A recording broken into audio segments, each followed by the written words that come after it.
고요. 그 설일체유부의 수행론에는 단계가 있는데 이 단계가 설일체유부의 세계관하고 관련이 있는 거예요.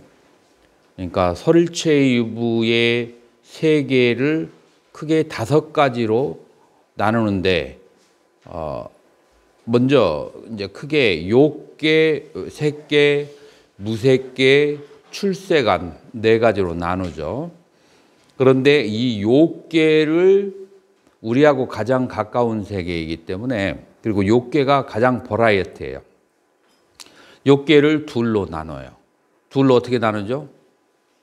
사막도와 삼선도로 그렇게 나눠요. 그래서 이제 5개의 이제 영적 레벨, 스피리추얼 레벨로 그렇게 5개로 그렇게 나누는 거죠.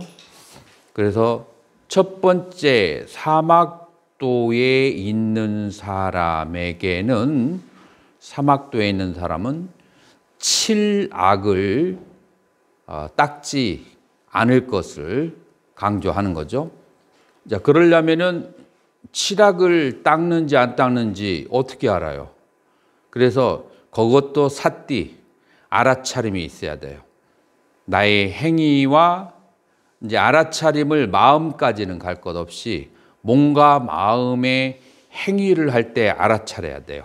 이건 거칠은 거라서 알아차리기가 어렵지 않아요. 그래서 7악을 지으려고 하는 것을, 그거를 7가지 선행으로 돌려야 되는 거죠. 이제 여기에서 가장 중요한 것은 뭐냐면은 인과에 대한 믿음이요. 인과에 대한 믿음이 없으면 뭐 누가 보는 사람도 없는데 라고 생각하면서 7악을 지게 돼요. 이제 그렇게 되면은 자기의 그 의식의 레벨이 사막도에 떨어지기 때문에 나중에는 7악을 지어도 양심의 가책이 없어져 버리게 돼요. 이 7악을 지을 때 양심이 괴로운 사람은, 이 사람은 어디에 의식이 있는 사람이에요? 삼선도에 의식이 있는 사람이에요. 그런데 이것도 오래 지나면 양심이 무뎌지게 돼요. 그래서 이제 삼선도에 있는 사람은 내가 항상 행위 중에서 7가지 선행을 하는지를, 그거를 뭔가 말 속에서 7가지 선행이 있는지 없는지를 알아차려야 돼요. 그래서 첫 번째 알아차리고 내가 7가지 선행이 습관이 되어 있다라고 생각하면, 이 삼선도에 있는 사람은 무엇을 더 우빨이 더 나아가서 관찰을 해야 돼요? 이 7선의 과보로 오는 이 복과 락이 무상하다는 것을 관해야 돼요. 그 7악을 짓고 있는 사람이 무상을 관하라고 하면, 그러면은 이게 대치법이 바로 우의 수행으로 바로 아래의 것을 대치하는 거예요. 그래서 7악을 짓는 사람은 대치법이 2가지예요. 첫 번째, 사막도의 괴로움을, 이미지네이션을 충분히 활용해서 사막도의 괴로움을 관하고 두려워하는 거. 그 다음에 2번째로 뭐겠어요? 삼선도에 태어났을 때에 있는 무궁무진한 즐거움을 관찰하면서 그것을 위해서 나의 그 7악을 컨트롤하는 거예요. 그래서 대치법이 2가지가 있어요. 사막도의 괴로움과 삼선도의 즐거움. 그 다음에 이제 삼선도에 태어나는 그 업을 습관이 된 사람은, 그 사람은 이 복과 락이라고 하는 것이 얼마나 무상하며, 무상하기 때문에 복과 락을 지은 사람은 더 괴롭을 수 있다는 것을 알아야 돼요. 그래서 마치 그런 것과 같은 거죠. 제자가 10명을 드렸는데 다 말을 안 들어. 그러면 제자가 사고 나거나 아니면 죽어도 그렇게 마음이 괴롭지 않아. 근데 말도 잘 듣고 수행도 잘하는 제자가, 그 10명의 제자 중에서 제일 말 잘 듣고 제일 수행을 잘하는 제자가 다치거나 아니면은 죽게 되면은 그 고통은 그 10명의 제자들이, 말 안 듣는 제자들이 다치는 것보다도 더 괴로운 거예요. 그래서 좋은 제자를 만나는 것은 무엇 때문에 오는 거죠? 내가 복을 줘서 좋은 제자를 만든 거예요. 그러니까 좋고 나쁜 것은 모두 내 복하고 나의 수행하고 관련되는 거예요. 그래서 내가 복을 지어서 좋은 제자를 만났지만 오히려 좋은 제자를 만나니까 그 좋은 제자가 무상하게 변해질 때 고통은 더 심해지는 거예요. 그래서 복락의 무상함 때문에 오는 고통이 더 극심하다는 것을 관함으로써 그 다음 단계로 이제 나가게 되는 거죠. 자, 그 다음 단계가 어떤 단계예요? 그 다음 단계가 색계와 그 다음에 색계로 안 가고 출세간으로 바로 갈 수 있어요. 우리가 선을 해석을 할 때 대부분의 인도 철학을 공부했거나 아니면 학문을 한 분들은 색계의 선정을 번역을 하거든요. 선종의 선정하고 맞겠어요? 다르겠어요? 뭐가 달라요? 색계 그 선종의 선은 출세간의 선을 말하는 것이지 색계의 선을 말하는 게 아니에요. 근데 거의 대부분의 여러분들 교과서를 보면 이 선에 대해서 설명을 하면서 색계의 선을 설명을 해요. 근데 선종에서는 출세간의 선정을 이제 하는 거예요. 그리고 이 출세간의 선정은 위파사나, 그러니까 관법에서 오는 선정이에요. 그리고 세간의 선정은 사마타 수행을 해서 오는 선정이에요. 그래서 사마타 수행을 해서 선정을 얻으면 어디로 간다고요? 그것은 색계의 선정에 가는 거예요. 이제 위파사나 관법의 선을 닦아서 이제 그 경지를 얻은 사람만이 출세간의 선이 되는 거예요. 그리고 그 관법을 닦을 때의 대상하고 그 다음에 색계의 선정을 닦을 때의 대상이 다르다라고 저번 시간에 얘기를 했죠.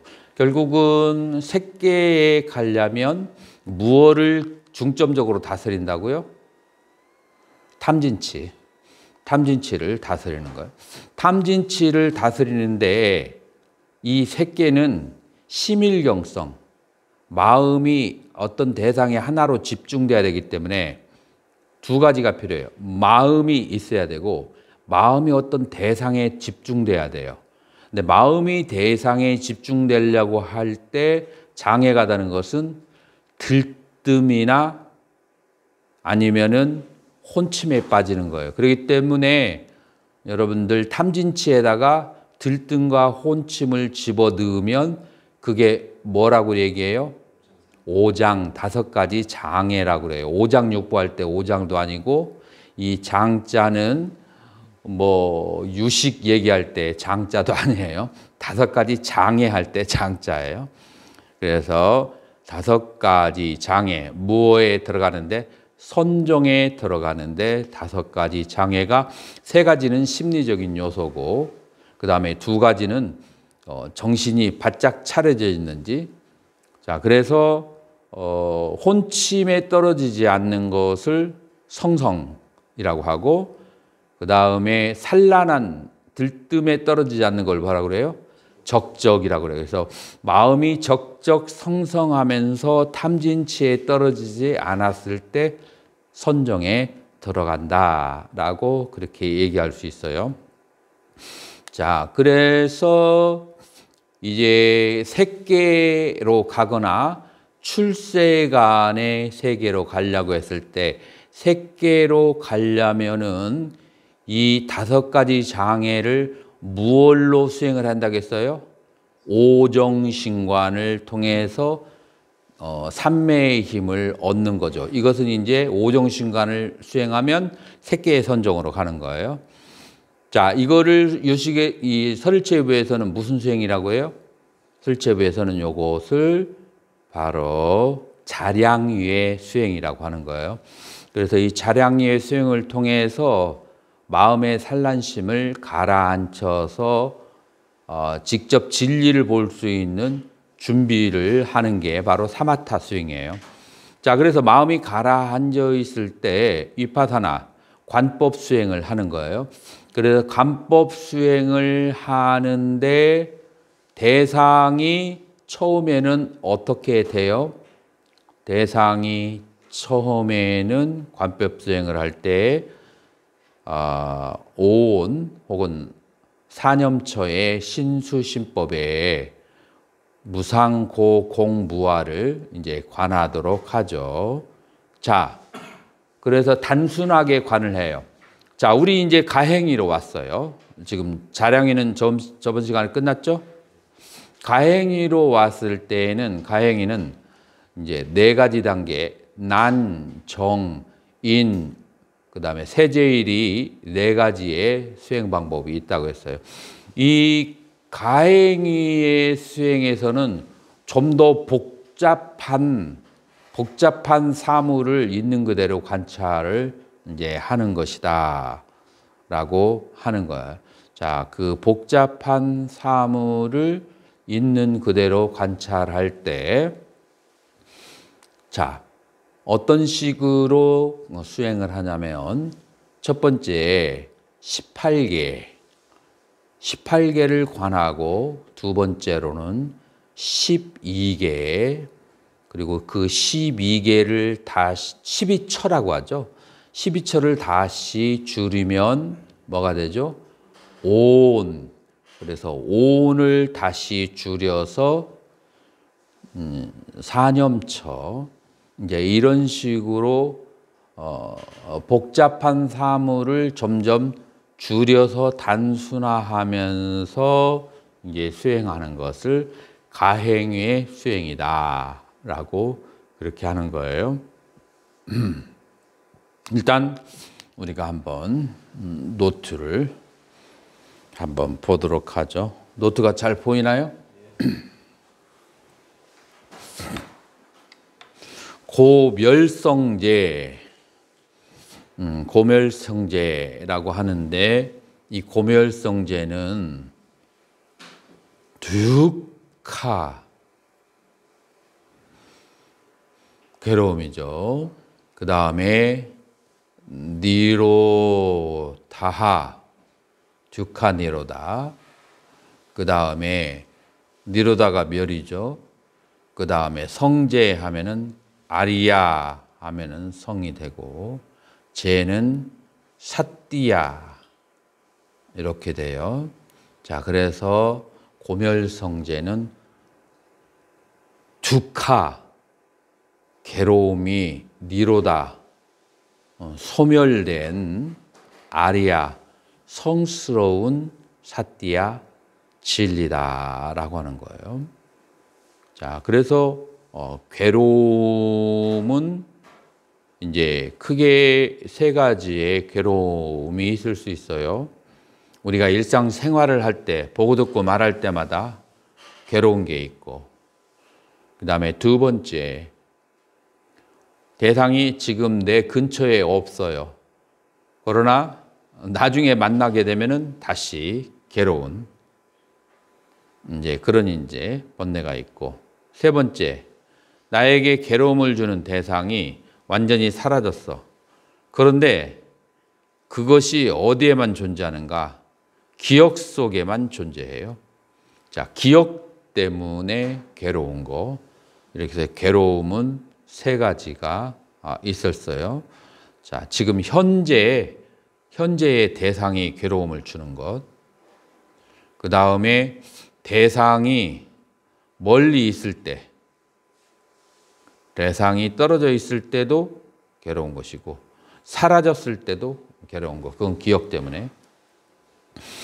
자, 그래서 이런 이제 3가지로 우리가 괴로운데, 이제 아까도 얘기한 것처럼 순간적으로 번뇌를 쉬게 하는 방법은 오정신관이고, 근원적으로 번뇌를 해결하는 방법은 뭐냐면, 그것은 바로 고통의 그 근원이 어디에서 시작되는가 하면은 나에 대한 집착에서 고통의 근원이 발생한다. 그래서 나에 대한 집착을 소멸하려면 나라는 것이 실체가 있는지 양파 껍질을 벗기듯이 관찰을 해야 되는 거죠. 자, 그래서 양파 껍질을 벗기듯이 나를 관찰하는 방법이 무엇이냐 하면은 18개, 12처, 그 다음에 오온, 사념처, 이게 전부 다 나를 분해하는 다른 여러 가지 방식이에요. 18개, 12처, 오온, 사념처, 이게 전부 다 나를 표현하는 다른 방식이기 때문에 이것들을 다 낱낱이 관찰해서 이 어디에도 나라는 것은 존재하지 않는다라는 것을 그렇게 관찰하는 것, 이거를 뭐라 그래요? 이거를 윌파사나 관법이라고 하는 거예요. 자, 그래서 이제 이 설일체부의 수행은 지와 관의 수행으로 나눠볼 수가 있어요. 멸성제는 이제 잠깐 여기서부터 읽어보세요. 멸성제에는 멸정묘리의 네 가지 영상이 있다. 첫째, 나와 나의 것에 대한 일체의 잠재된 분해가 다했으므로 멸이고, 둘째, 탐진체의 상독의 소멸로 인해 마음이 맑고 평온해진 상태를 정. 셋째, 내가 없음을 알고 나에 대한 집착이 소멸돼서 모두 괴로움이 당한 곳의 지극한 즐거움을 말로 표현할 길이 없으므로 멸이고, 넷째, 모든 괴로움의 원인인 윤회로부터 벗어나서 마음이 그 무대로 의지함이 없기에 이라고 한다. 자, 그래서 이 멸 혹은 열반이라고 하는데 이 열반에 대해서 초기 불교나 설일체부에서는 긍정적인 표현을 많이 하지 않아요. 그래서 왜냐하면 열반이라는 것은 모든 것이 해체가 되어 있기 때문에 언어나 혹은 어떤 형태로서 지칭할 수가 없어요. 언어나 어떤 형태로 지칭하게 되면 그 지칭하는 것이나 그 지칭하는 대상이, 지칭되어지는 대상이 바로 인연에 의해서 만들어진 것이니까 그건 진정한 의미에서 열반, 멸이라고 볼 수가 없어요. 그렇기 때문에 항상 부정적인 표현을 사용해서 열반을 표현할 수가 있어요. 그래서 열반은 뭐뭇이 사라진 상태. 자, 그래서 멸을 니르바나라고 그렇게 이제 산스크리트는 얘기해요. 자, 요게 합성어예요. 니르 없다, 사라지다. 바나는 포레스트, 그러니까 숲이라는 뜻이에요. 무엇의 숲이냐면은 탐진치의 숲이 소멸됐다. 이게 이제 원래 산스크리트 의미의 그 니르바나.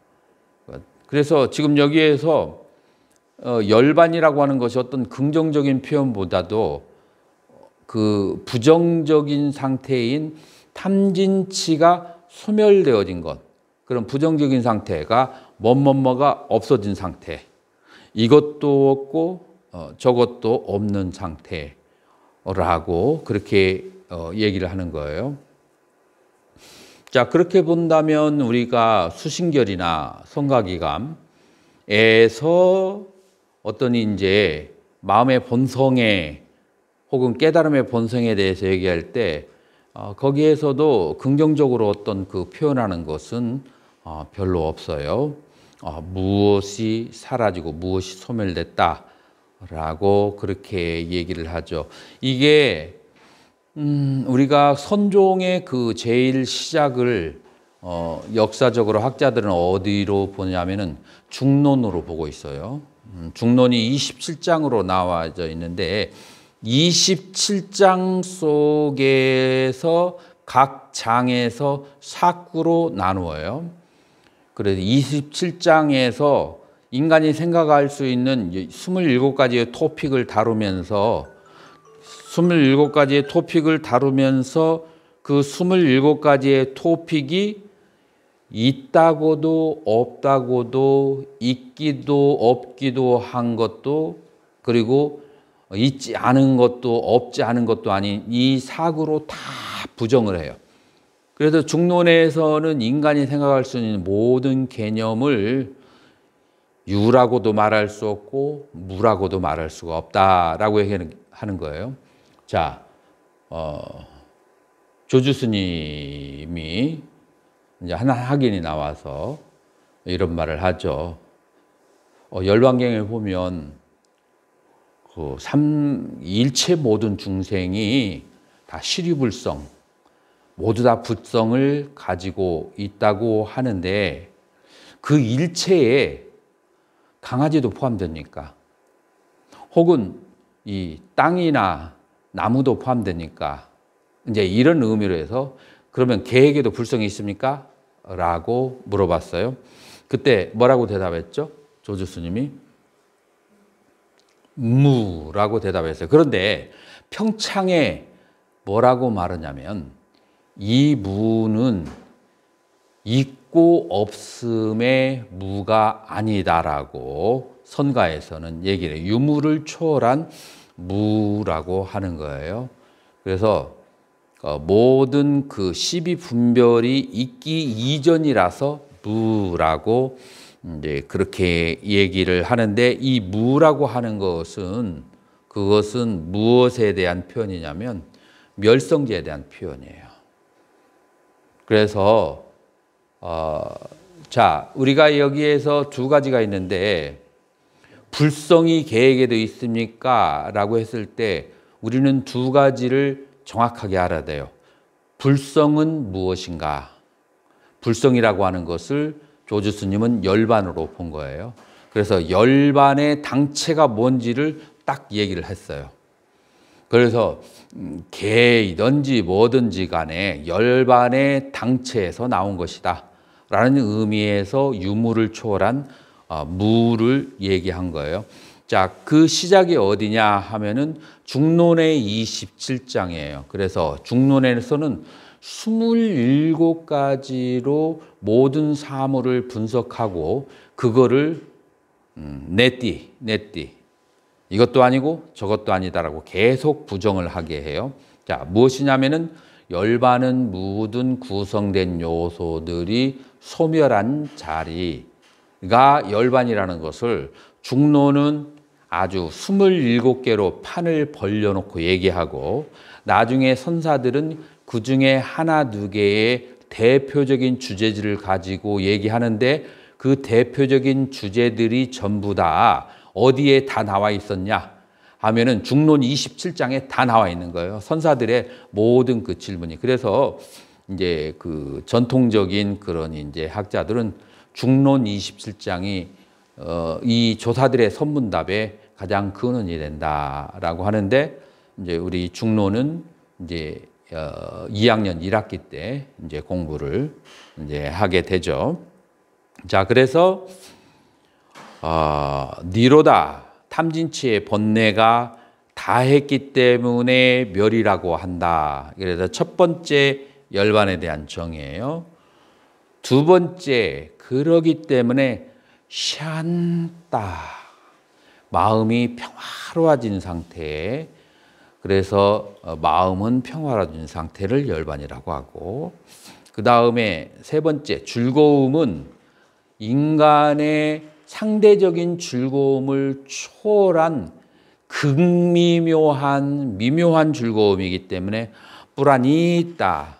여기서 묘라고 하는 것은 미묘함인데 무슨 미묘하면 그 즐거움이 극히 미묘해서 말로 표현할 수 없기 때문에 묘, 불안이 있다. 그래서 세 번째로는 그 즐거움에 대해서 얘기하는 것이고, 네 번째로는 마음이 무엇에 의존되어 있는가. 그래서 응무소주 이생기심이 바로 여기서 나오는 건데, 응당이 머무는 바 없이 그 마음을 써라 라고 하는 것, 여기에서 그게 바로 열반의 상태예요. 마음의 그 무엇에도 의지함이 없는 홀로 서 있는 그런 상태. 니샤르나 무엇에도 의지하지 않은 상태.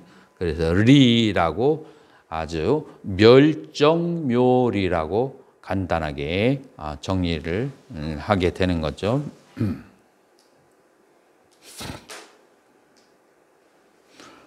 자, 여기 도성제와 가행의 사성근 읽어보세요. 가행위에서 도성제에 대한 다른 안과 고통의 원인을 듣고 일반의 증들을 위해 도성제의 네 가지 행선이 도여행주를 강하게 된다.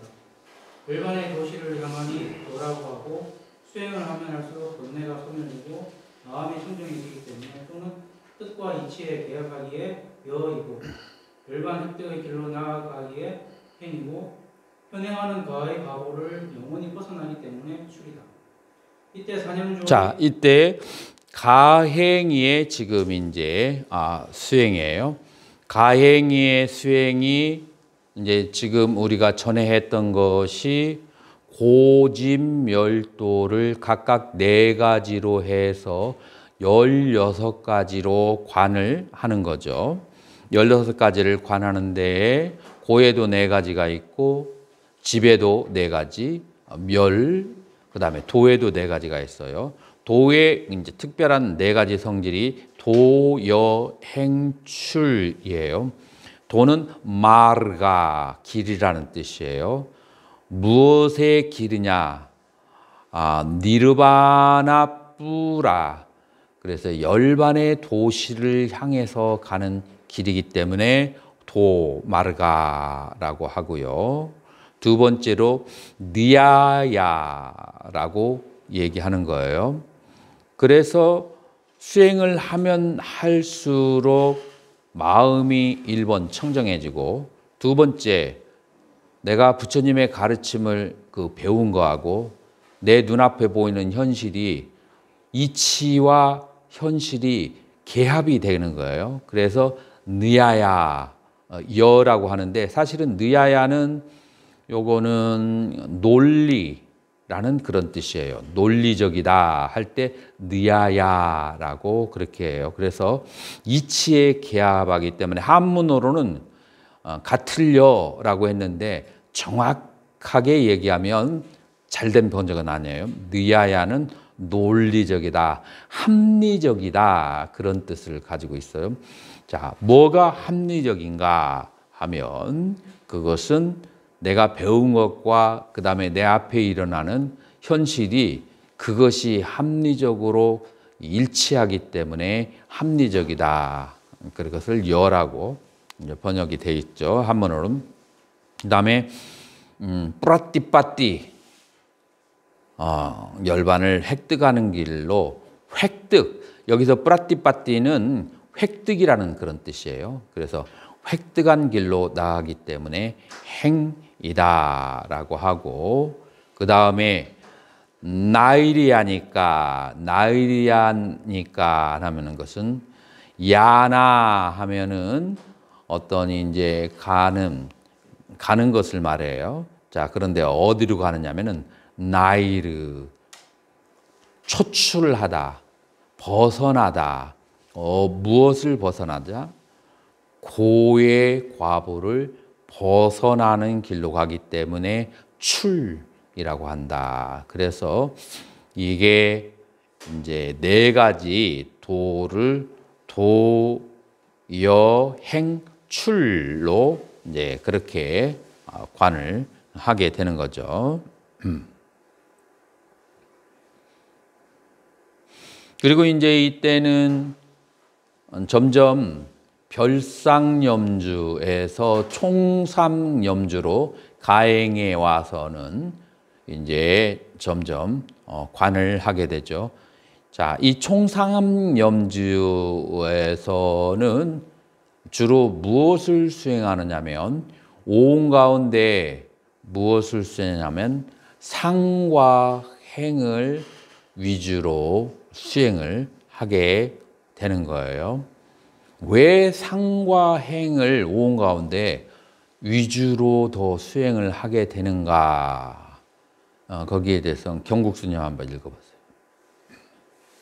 이때 사념주의 총상염주를 더욱 챙겨 수행하게 되는데 오온 가운데 상과 행을 관하는 법념주가 중심이 된다. 번뇌는 잠재된 것과 현행하는 것이 있고 현행하는 번뇌는 6가지 감각기관의 의지에서 생겨난다. 감각기관이 대상을 경험할 때 의식과 느낌이 생겨나는데 이때 느낌을 관하면 수념주가 된다. 후에 심사를 거쳐 판단작용과 욕구작용이 생겨나는데 욕구 또는 의도는 업과 바로 연결되는 직접적인 것이고 상은 욕구를 일으켜 업으로 발전되는 간접적인 것이다. 그러므로 성스러운 견도에 들어가기 위해서는 상과 행을 보고 다스려야 한다. 자, 이게 설명이 필요할 거예요. 자, 우리가 수행을 한다는 것은 가장 기본적으로 우리는 무엇을 말할 수 있어야 되냐면은 잘못된 욕망을 다스리는 것이 수행의 기본이에요.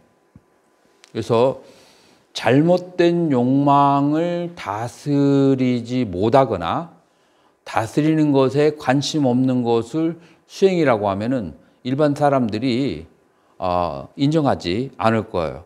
아니, 자기 행실도 다스리지 못하면서 누구한테 도 닦으라 말아 해? 라고 얘기할 거예요. 그래서 일반적인 상식을 벗어나지 않아요. 우리가 이제 성가금이나 그런 데 보면은 관심일법이 총섭재행이다. 오직 마음 하나를 관하면 모든 것은 알아서 저절로 된다. 라고 이제 그런 식으로 생각하기 쉽고, 그렇기 때문에 마음 하나만 관하면은 나머지는 뭐 부차적인 것이니까 라고 생각하면서 욕망을 다스리거나 하는 것을 무시하는 경향이 있는데, 나중에 이제 이 관심일법의 뜻을 제대로 알게 되면은 그렇게 이런 것들을 다스리지 못하면서 관심, 마음을 보는 것이 가능하지도 않아요. 그런 마음을 보는 것이. 자, 그래서 우리가 얘기하기를 마음에는 크게 2가지가 있는데 수상행이라고 하는 색깔이 있는 마음이 있고 심이라고 하는 색깔 없는 무색무미 무취한 마음이 있어요. 근데 색깔 있는 것도 다스리지 못하면서 어떻게 색깔 없는 마음을 볼 수 있겠어요? 그것은 논리적으로 가능하지 않은 거예요. 그래서 색깔 있는 마음 중에서 가장 먼저 표피에 떠오르는 것은 뭐냐면은 욕망, 욕구. 욕망, 욕구 중에서 잘못된 욕망을 다스려야만 되는 거예요. 근데 이 잘못된 욕망은 어디에서 오는가 가만히 살펴봐야 돼요. 자, 그것은 감각기관이 대상을 경험할 때 어떤 느낌을 받을 때 한 번이라도 좋았던 impression, 그런 추억과 기억을 가지고 있으면 걔는 지금 당장 혹은 나중에 언젠가 그것을 그거를 성취하려고 애를 쓰고 노력하게 돼요. 그래서 감각기관이 대상을 바랄 때 좋은 느낌을 받은 것, 그것에 대해서 현재 혹은 미래에 욕망이 발생하게 되는데, 그 현재의 느낌을 받으면 그걸 뭐라고 그래요? 그것은 수라고 해요. 그래서 현재의 느낌을 받을 때 수념처를 해서 즐거운 느낌이 정체가 사실이 아니라는 것을 알아야 돼요.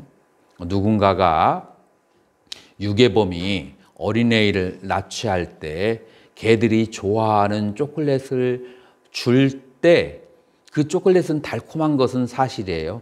그러나 그 달콤한 초콜릿을 줄 때 그 유괴범의 의도가 사악하다라는 것을, 그것을 알아차리면 초콜릿의 달콤함에 넘어가지 않아요. 마찬가지로 우리가 좋은 느낌을 받을 때 이 좋은 느낌을 정신없이 받았다가는 나중에 얘한테 종이 된다는 것을 알아차리고 느낌을 아주 조심스럽게 받아들이는 것을 수념처라고 그렇게 얘기해요. 자, 그런데 이 좋은 느낌을 받았던 것이 배가 고프고 힘이 없으니 나는 인도에서 오랫동안 살다가 한 번 이제 한국에 와서 어떤 분이 부석사로 이 자가용으로 이제 모셔다 이제 주었어요. 그런데 휴게소에 딱 멈춰가지고 그래가지고 휴게소에서 핫바를 네모난 것을 하나를 사다가 따끈따끈한 것을 주는데 한 입을 딱 깨무는데 내가 순간적으로 헤븐이라고 했어요. 천상에 오른 기분이야.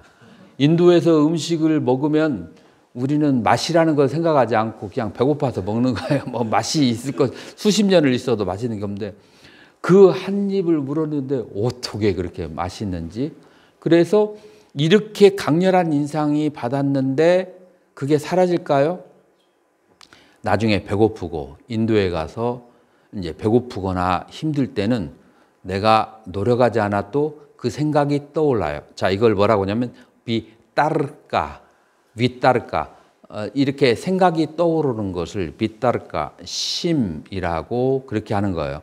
생각이 한번 처음에 떠오르는 것을 심이라고 하는데 그거를 거듭 그것을 사유하잖아요. 그러면은 짜라, 빗자라라고 그래요. 거듭 생각하는 것을 빗자라라고 그래요. 그래서 한 번 생각하고 거듭 생각하면은 거기에 대한 욕망이 싹을 트겠어요, 안 트겠어요? 싹을 터요. 그리고 한 번 떠오르더라도 거듭 생각하지 않으면은 나중에 시들어서 말라버려. 잊어버리는데 거듭 생각하면 그 생각이 욕망의 그 화분을 키우는 거예요. 그것을 거듭 키우다가 그 다음에 결국은 어떤 판단을 내려요? 다음에 내가 한국에 갔을 때는 반드시 휴게소에 가서 그거를 사 먹어야겠지 생각을 하고 그 다음에 그 생각을 하면서 욕구가 씨앗이 딱 발생하는 거예요. 이것이 이제 욕구가 일어나는 메커니즘이에요. 그 어떤 느낌을 하나를 받고 그것이 욕구라고 하는 행위 발생하는 그런 이제 메커니즘인데 우리가 처음 가장 기본적으로 다스려야 되는 것은 욕구예요. 그래서 이제 그 가행위에서는 우리를 잘못된 길로 일으키는 욕구를 직접적으로 관할을 하는 거예요. 자, 그런데 수는 벌써 과거의 일이 돼버렸어. 그렇죠? 그러니까 지금 내가 현재 다스리려면은 욕구를 다스리려면은 나의 머릿속에 떠오르는 개념들, 생각을 다스려야 돼요. 이 생각은 뭐예요?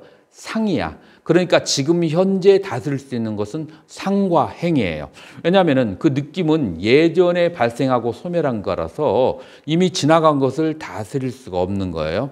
그래서 지금 현재 다스려야 되는 것은 행과 그리고 상이에요. 그렇기 때문에 욕구를 근본적으로 이제 다스리기 위해서 이제 상과 행이라고 하는 것을 분해하고 실체를 바라보게 하는 수행을 하는 거죠.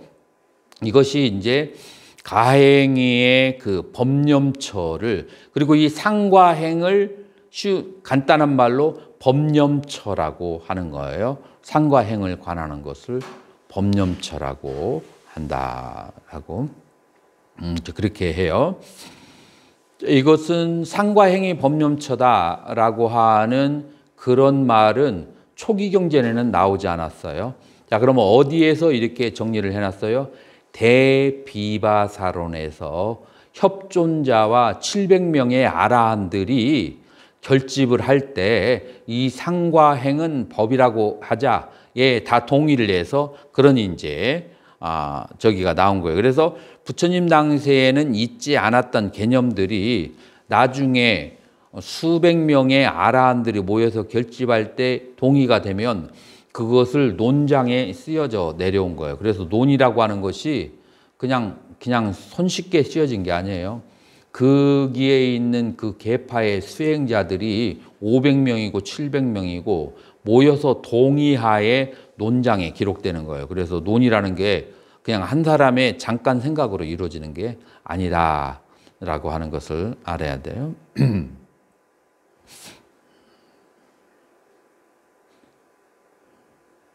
수월 스님, 나의 삶을 거기서부터 읽어보세요.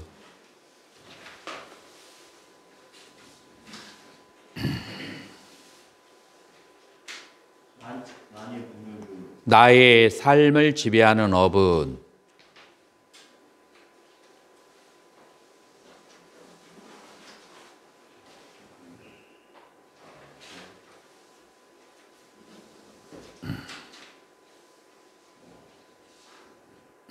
나의 삶을 지배하는 업은 욕망과 그 욕망을 표현하는 의도로 이루어졌기 때문이다. 이때 상과 행의 발생과 소멸을 추론이 아닌 직접 지각, 즉 사띠를 통해 보아야 한다. 생멸하는 모습들을 집착하는 감정이 보임을 보고 생멸하는 것에 주체적 자아가 없어 진실의 측면에서 보면 텅 비어 있다는 것을 보았을 때 가행위에 든다. 결국 가행위는 신수 신법을 고, 공, 무사, 무아로 관찰하는 것이 점점 성숙해지는 상태를 말한다. 자, 여기에서 순서를 얘기했어요.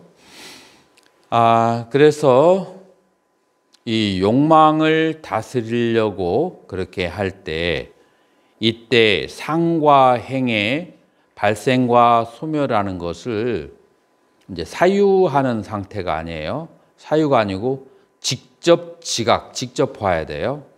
자, 그래서 이 나의 마음 속에 어떤 그 대상과 함께 어떤 생각이 일어나고, 자, 그래서 핫바라는 생각이 일어나고, 그 다음에 그 핫바에 대한 먹고 싶은 욕구, 행이 일어나고, 그 다음에 상이 소멸한 다음에 다시 욕구가 발생하는, 그래서 상과 행이 동시에 일어난 게 아니고 거의 동시처럼 보이지만 핫바에 대한 생각이 일어나고 그 생각이 이게 그 다음으로 그 핫바에 대한 욕망으로 변할 때 핫바에 대한 생각이 살짝 소멸하게 돼요. 왜냐하면 단 한 찰나의 하나의 생각밖에 할 수가 없기 때문에, 자, 이렇게 해서 상과 행이 일어나고 그 다음에 소멸하는 것을, 그래서 핫바에 대한 생각이 일어남, 핫바에 대한 생각이 소멸함, 핫바에 대한 욕구가 일어남, 그 욕구가 화장실에 가려는 욕구로 전환함. 그래서 이 욕구가 발생하는 것을 전부 다 일어날 때는 일어나는 것으로 보고 사라질 때는 사라지는 것으로 보는 거예요. 평상시에는 숨을 들이쉬려고 욕구함, 숨을 들이쉼, 숨을 내쉬려고 욕구함, 숨을 내쉼. 근데 이러니 이제 중성적인 것은 욕구라는 말을 쓰지 않고 의도라는 단어를 써요. 그래서 숨을 들으시려고는 의도, 들이쉼, 내쉬려고 하는 의도, 내쉼, 공양간에 가려고 하는 의도, 공양간에 가려고 하니까 왼발을 들으려고 하는 의도, 들음, 닿으려고 하는 의도, 닿음. 이렇게 해서 모든 것이 의도와 행위, 의도와 행위, 의도와 행위의 일어남, 의도와 행위의 소멸이라고 모든 동작들의 일어남과 사라짐을 아주 미세하게 찰나찰나 캡처해서 바라보는 것이, 그거를 뭐라고 하는가? 관법이라고 하는데, 이렇게 법에 대해서 고공부상부하로 관을 하는 거예요. 자, 왜 괴로움인가? 욕망은 일어나는데 지금 당장 채워지지 않으니까 그것은 괴로움이고, 그리고 지금 이렇게 상과 행과 욕망이 일어나고 사라지는 속에 나라고 할 만한 것이 없으니까 이런 계속해서 생멸하는 여러 가지 정신적인 작용과 신체적인 작용만이 있지 거기에 나가 없기 때문에, 그렇기 때문에 공이고, 그리고 이제 이런 것들은 무상하다라고 그렇게 생각을 해서 계속해서 생멸하니까 무상이라고 보고, 그 다음에 계속해서 그 생멸하는 것 속에 내가 없으니까 무아이고, 그래서 고, 무상, 무아, 공이라고 하는 것을 이런 과정 속에서 보기 때문에 집착이 사라지게 되죠. 자, 그래서 가해행위에 들어가게 된다. 여기에서 우리 한국 스님들은 이런 질문이 있을 거예요. 수행이 우리가 배울 때는 어떤 하나의 단순한 대상을 지그시 지켜보는 것을 수행이라고 배웠는데 비파사나 수행은 너무 정신사납게 너무나 많은 것을 관하도록 한다라고 이제 그렇게 이제 얘기를 생각을 할 수도 있어요. 우리 한국에서 가르치는 수행의 대부분은 사마타 수행이에요. 그것은 선정의 수행이에요. 그래서 이 선정의 수행이라고 하는 것은 부처님 당시에 육사외도들도 그 수행은 많이 했어요. 자, 우리 한국에 와서 이런 말이 있어요. 뭐냐면은 선정을 닦으면 저절로 지혜가 발생한다. 저절로가 맞나요? 무슨 문제가 있죠? 저절로라는 말에?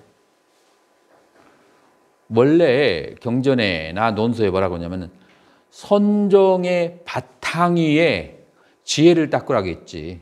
선정이 닦아지면 저절로 지혜가 발생한다는 말이 없어요. 그것도 마치 무엇으로 보아서도 알 수 있냐면은 육사외도를 수정주의라고 교과서에 나와요.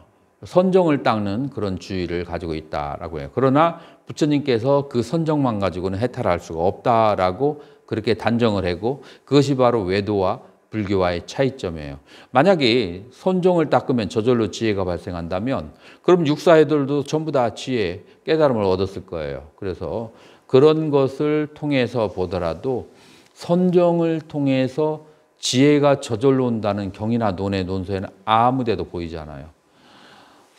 선정의 바탕 위에 지혜를 닦아야 참된 지혜가 발생한다 라고 그렇게 얘기해요.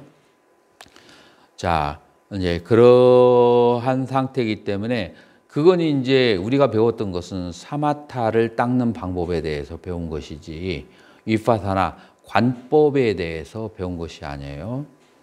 이제 그래서 마치 이제 이 관법이라는 것은 무엇과 같으냐면 여러분들이 인도 여행을 배낭여행을 떠나면은 인도에 살았던 사람들에게 질문을 하면은 이렇게 대답할 거예요.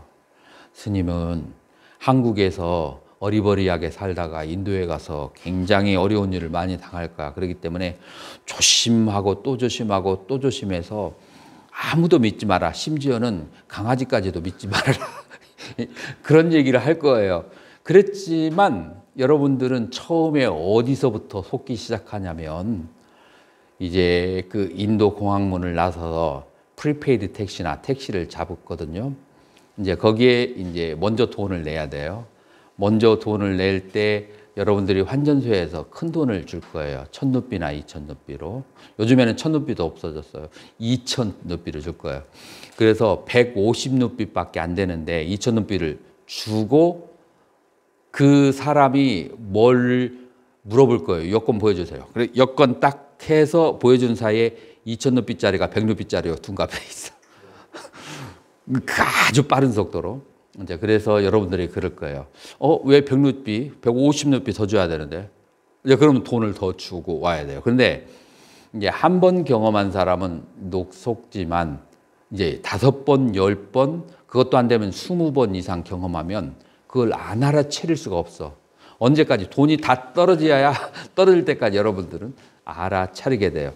이제 시작에서부터 그렇게 시작해서 그 외에 가면서 막 그냥 우여곡절이 계속해서 이제 있는 거예요. 자, 여기에서 사마타 수행을 하는 사람이 모든 것은 평등하다 이런 수행을 해서 여기에서 힘을 발휘하겠어요?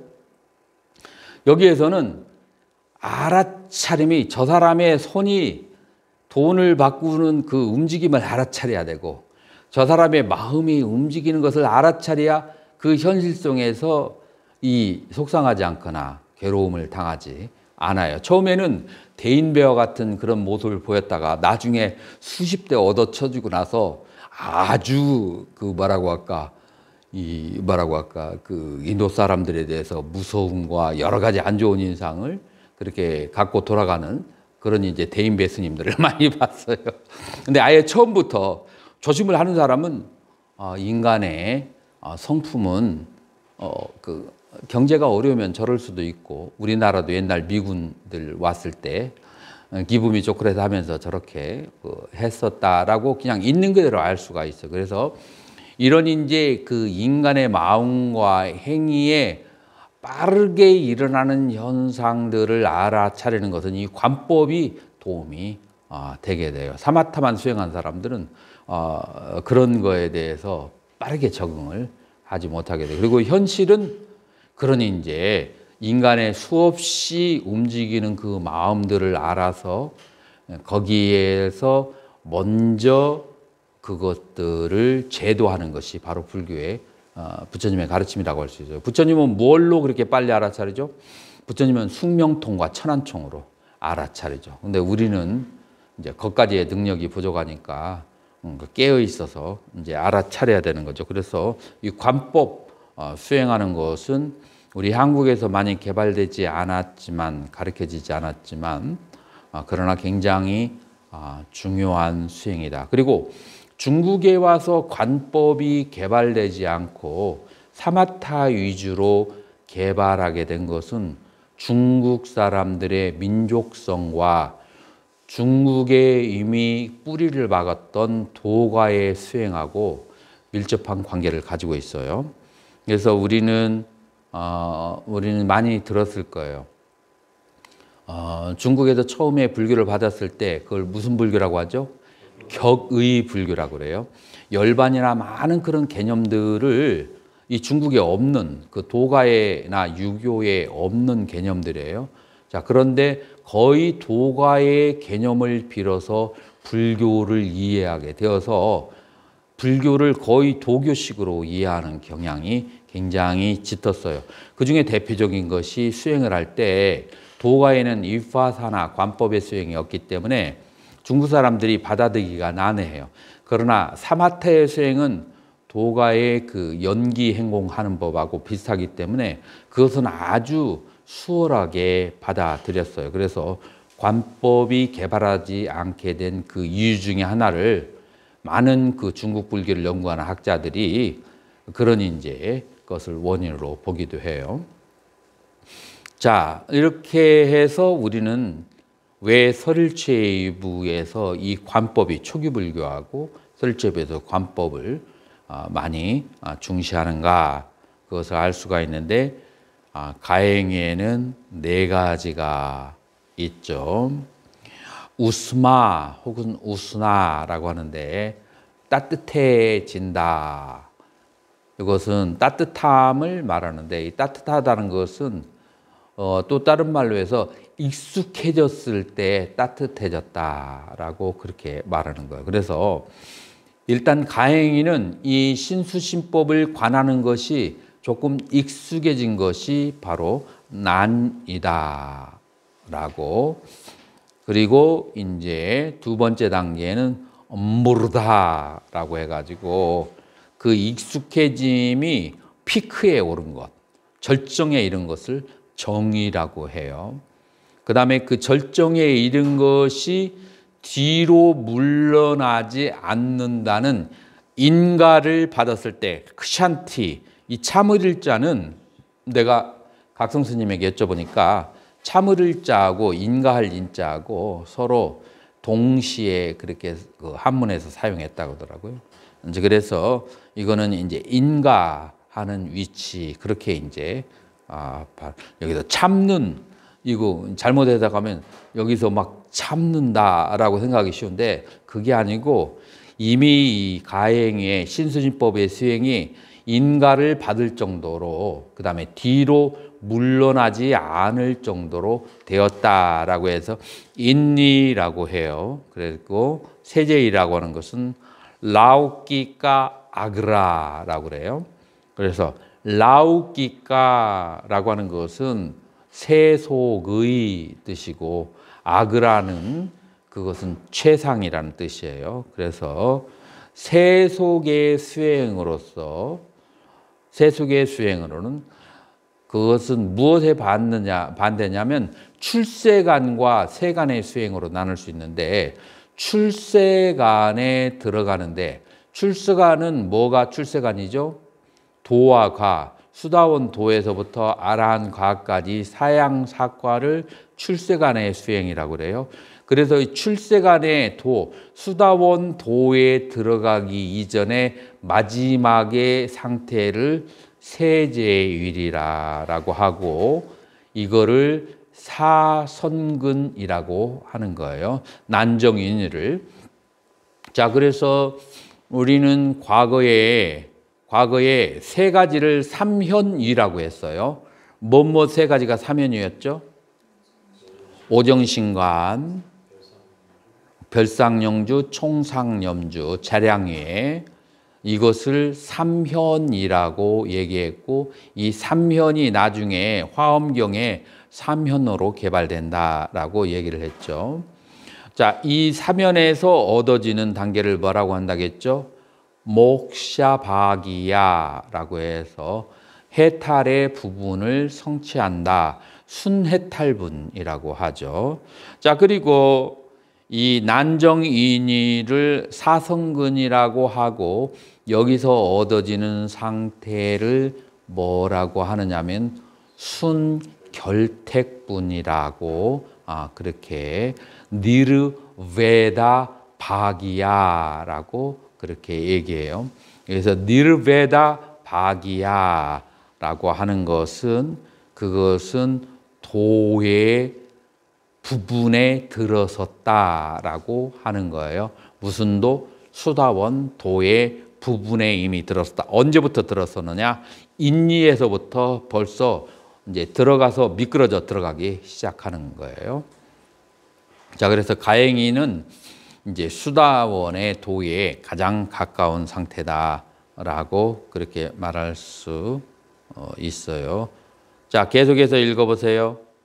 연기를 보고에서부터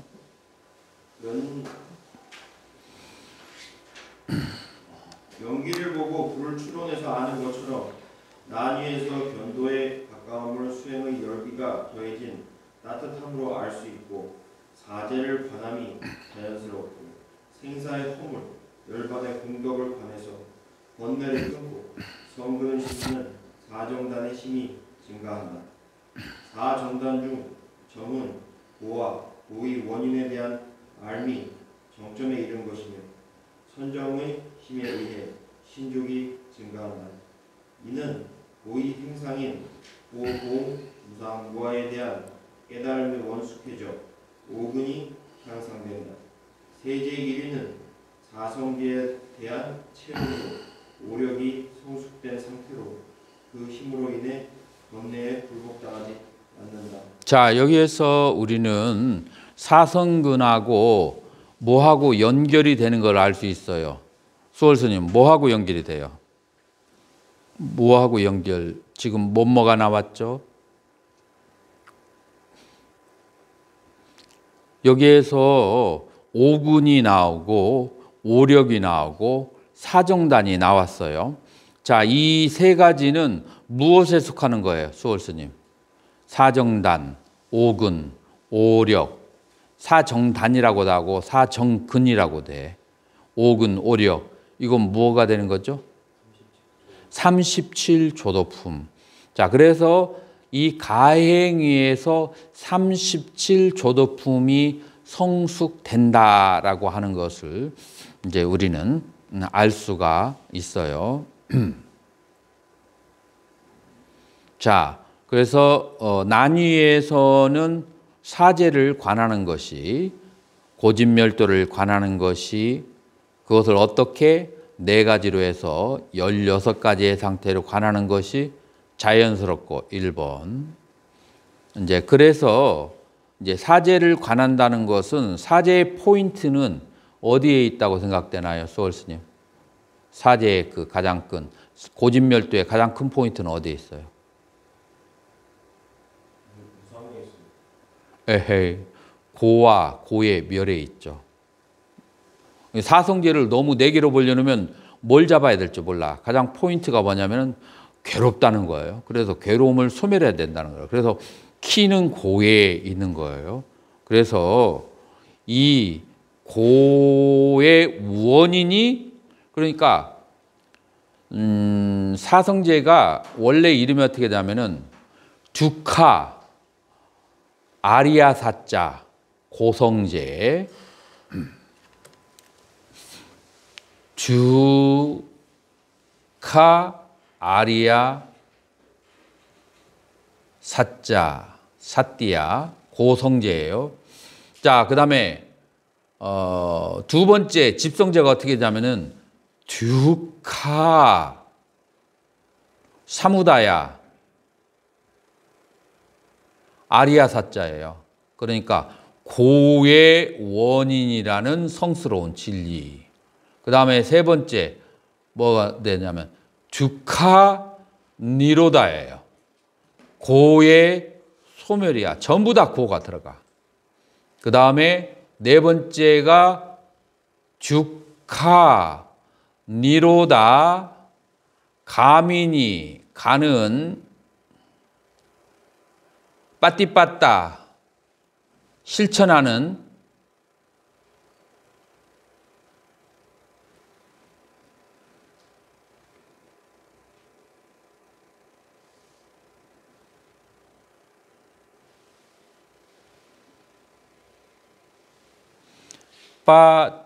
빠띠빠타 아리아 사자예요. 전부 다 뭐가 들어가요? 고성제, 고집성제, 고멸성제, 고멸도성제. 핵심이 고예요. 그렇기 때문에 이 사성제의 그 핵심은 고 하나로 딱 찍으면 고가 되는 거예요. 자, 그래서 고의 원인인 네 가지를 사정단의 힘을, 사정단이 뭐 어떻게 되죠? 불선법이 생긴 것은 끊어버리고 아직 생기지 않은 것은 일어날 기회를, 원인을 만들지 말고, 선법이 발생한 것은 북돋아주고 선법이 발생하지 않은 것은 일어나는 조건을 만들고, 이거를 사정단 혹은 사정근이라고 해요. 자, 요것이 어디에서 발생하느냐? 이 난위에서 발생을 하게 되고, 이 사정근은 37조도품 중에 하나가 되는 거예요. 자, 그리고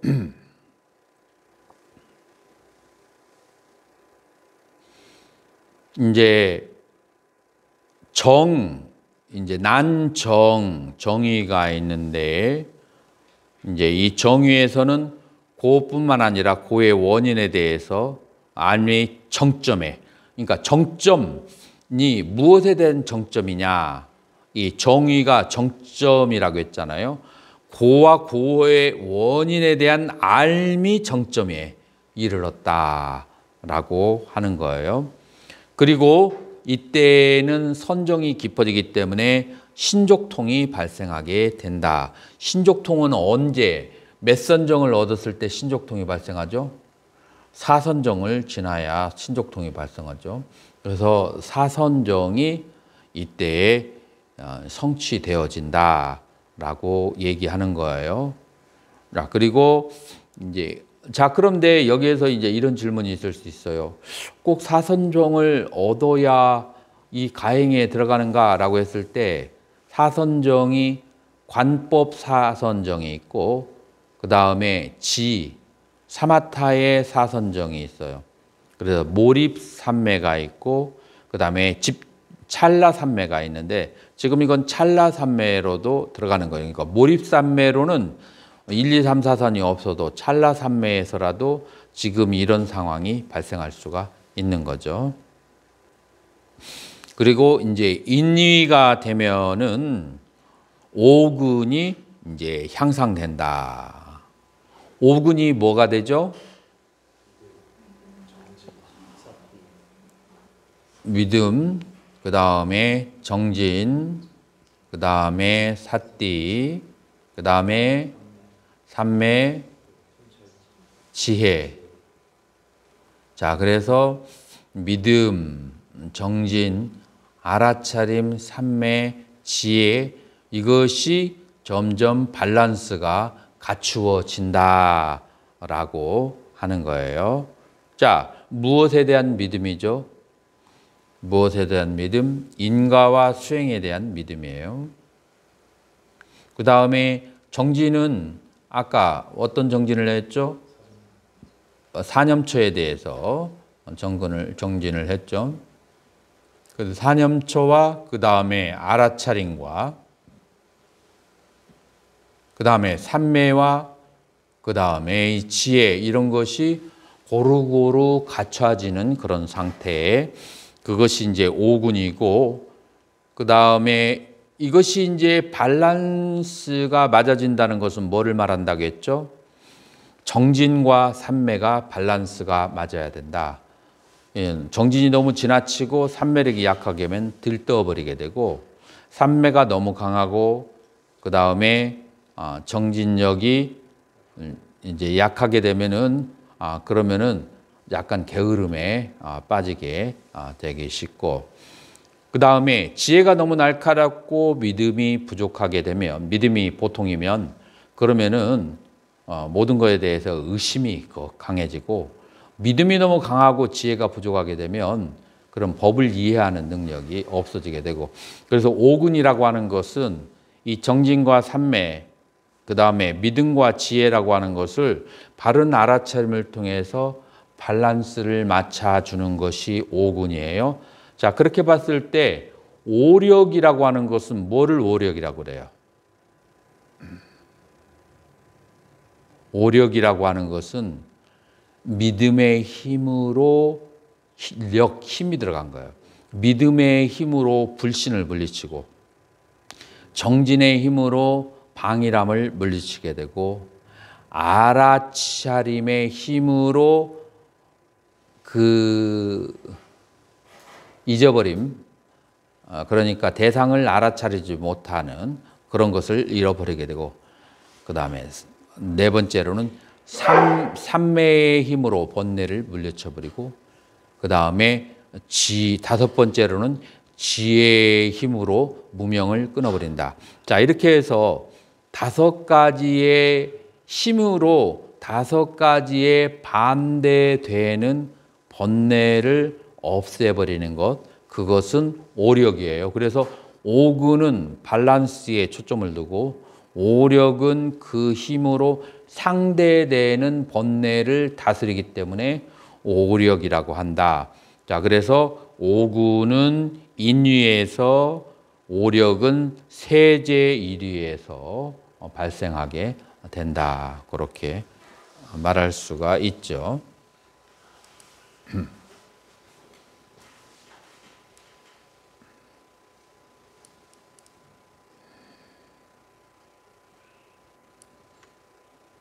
자, 계속 읽어보세요. 난위를 성취하면 오래 유지하지 않고 언젠가는 열반에 들 수 있다는 뛰어남이 있으나 아직 번뇌가 많이 남아있어 이 상태에서 죽게 되면 법의 여하에 따라 난위의 성분이 끊어지고 성학도에 떨어질 수도 있다. 그러므로 난위를 성취하면 정의에 이르도록 수행해야 한다. 정의는 정법을 성취한 공덕으로 오래 윤회하지 않으며 성분이 끊어지지도 않는다. 그러나 정의의 허물은 타락해서 뒤로 물러날 수 있고 사막도에 떨어질 수도 있다. 다만 죽음에 이르러서 성분이 끊어지지 않는다는 점에서 정의는 난이보다 안정적이다. 그 이유는 정의에서는 삼보의 수승한 공덕을 관찰하여 바른 신심을 일으키기 때문이다. 인위에 이르면 더 이상 뒤로 물러남도 없고 성분도 끊어지지 않아 두려움이 없게 된다.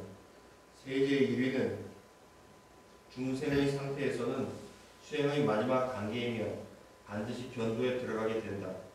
이 사성근에 상중하의 상품이 있으니 상은 불승, 중은 독박승, 하는 성문승의 가행이다.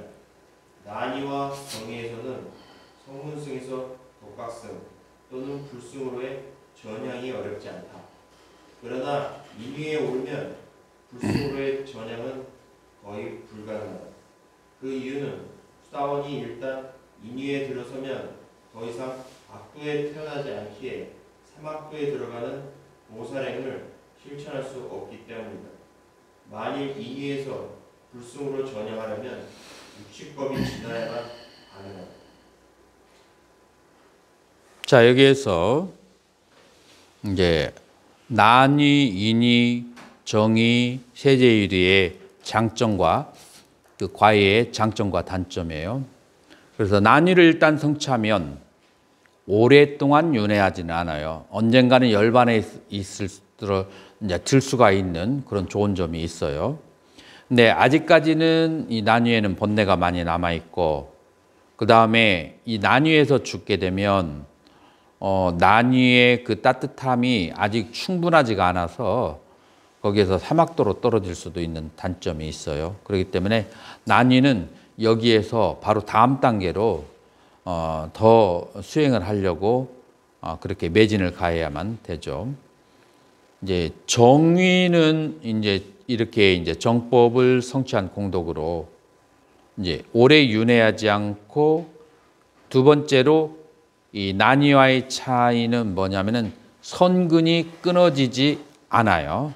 난이는 선근이 끊어질 수도 있는데 선근이 끊어지지 않아요. 근데 이 정의는 그 밑으로 퇴타할 수가 있어요. 그 다음에 사막도에 떨어질 수가 있어요. 다만 난이와 차이점은 선근이 끊어지지 않는다는 그 차이점 빼고는 거의 비슷해요. 이제 어디에서부터 차이가 많이 나냐면 인위에서부터 차이가 많이 나게 되는 거예요.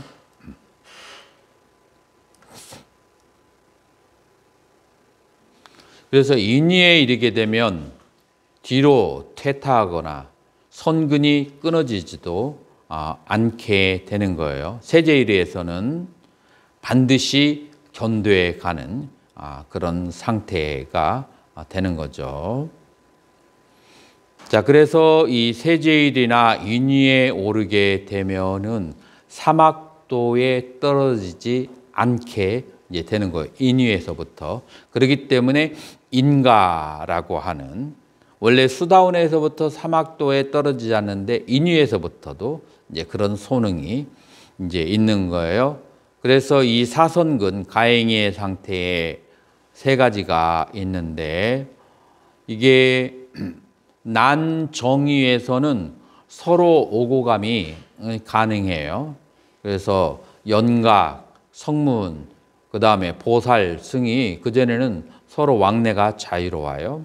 마음이 이제 바뀌어지면 얼마든지 자기의 그 수행하는 것을 바꿀 수가 있어요. 그러나 설일체 유부에 의하면, 그리고 대승도 이 설을 믿어 버리게 되죠. 설일체 유부에 의하면 인리의 인가의 이에 들게 되면, 어디에서 성문의 길에서 인위에 들게 되면, 인가를 받아버리게 되면, 그러면은 불승으로 전향을 할 수가 없다. 자, 그게 무엇 때문에 그런가? 이유가 단순해요. 뭐냐면은 보살이 되면 악도에도 사막도에도 들어가야 되는데, 이 성문승은 사막도에 들어갈 인연을 끊어버린 상태라서 이 사막도에서 보살행을 할 수 없기 때문에 보살위로 갈 수 없다고 하는 거예요. 이것이 이제 설일체부에서 이 논설을 내세웠고, 그리고 이제 대승에서도 이거를 무조건적으로 믿어버리고, 그렇기 때문에 서로가 교체가 가능하지 않다라고 그래요. 대승에서는 특별한 이론을 가지고 있지 않고 설일체부의 이론을 그대로 믿어 이제 버리게 이제 되죠.